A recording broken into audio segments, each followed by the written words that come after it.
ছাদে এত রোদ দুপুরবেলা। আসসালামু আলাইকুম। আজকে সকালবেলা যে কাপড়গুলো রোদে দিয়েছি সেগুলো নিতে এসেছিলাম এখন দুপুরের মতো। আর আমার আজকে এত রোদ মাথা ধরে যাচ্ছিল। দেন হঠাৎ মনে হলো যে বিছানার চাদরগুলোতে অ্যাটলিস্ট ভাঁজ করে নেওয়া যায়, তাহলে কাজ আমার সহজও হয়ে যায়। আবার এটা যে সুন্দর শুকিয়েছে, একটা ভাঁজ আছে, সেই ভাঁজটাও নষ্ট হবে না। যেই ভাবা সেই কাজ, বিছানার চাদরগুলো একে একে ভাঁজ করে নিচ্ছিলাম। আর রোদের তাপে তো পুড়েই যাচ্ছিলাম। তবে ভালো লাগছিল আসলে। ইদানিং আমি জানি না, আমার ছাদে আসলে আবার ভালো লাগতে শুরু করে। অনেক দিন পর ইদানিং ঘন ঘন ছাদে যাওয়া হচ্ছে। তারপর হাফ ভাঁজ করে ফেলছি, এখানে নিয়ে চলে যাচ্ছি। হ্যালো নয়নতারা।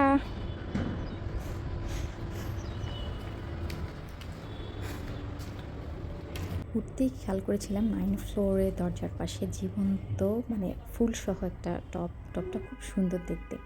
দেন তো খাওয়া দাওয়া করলাম, আম্মুরও বের হয়ে গেল। তো আমি একটু পর বের হয়েছি। আমি ফার্স্টে আমার টুকটাক কেনাকাটা আছে, একটু সবজি কিনেছি আর পেঁয়াজ আলু। যা পেঁয়াজের দাম বলছে, 700 টাকা পাল্লা বলছে। একটু বড় সাইজেরগুলো, ছোটো সাইজেরগুলো 650 টাকা।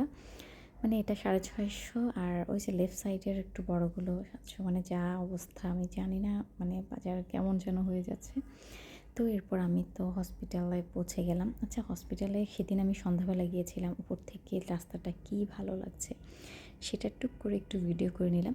দেন হঠাৎ আমার চোখে পড়লো একটা প্লেন যাচ্ছে। মানে আমার বাসার পাশ দিয়েও প্লেন যায়, সেটা দেখেও মজা পাই। যেখানেই যাই প্লেন যাচ্ছে দেখলেও খুব মজা লাগে।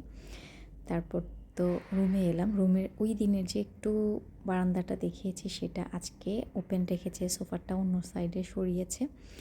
কী যে ভালো লাগছিল, কী সুন্দর আলো। আমার খুব ইচ্ছে করছিল বারান্দায় যেতে, আর দেখলাম, খেয়াল করলাম তো দরজাটাও মানে খুলে দিলাম। কিন্তু একটু পরে মনে হলো যে আমার এখান দিয়ে মশা ঢুকতে পারে, দেন বন্ধ করে দিলাম। বাসায় আসতে আসতে 7:30 মতো বাজলো। এরপর বালিশকে আমি কি করছি দেখেন। আমি মানে বালিশের তো তুলার উপরে একটা কাভার থাকে, তার উপরে আমার পুরনো বালিশের কাভারটা পরিয়ে সেটা সেলাই করে নিচ্ছি। এতে বালিশের ভেতরের কাভারটা সবসময় খুব যত্নে থাকে, ভালো থাকে।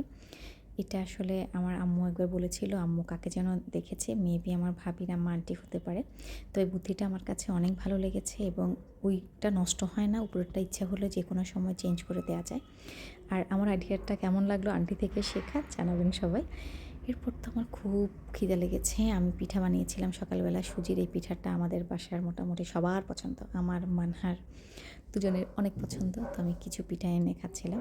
আজকের পিঠাটার মিষ্টি হতে শুরু করে সব কিছু একদম পারফেক্ট হয়েছে, যার কারণে আরও বেশি ভালো লাগছিল। তো সব কিছু মিলিয়ে এইভাবে আজকের দিনটা কেটে গেল। সবাই আমাদের জন্য দোয়া করবেন। আজকের মতো আল্লাহ হাফেজ।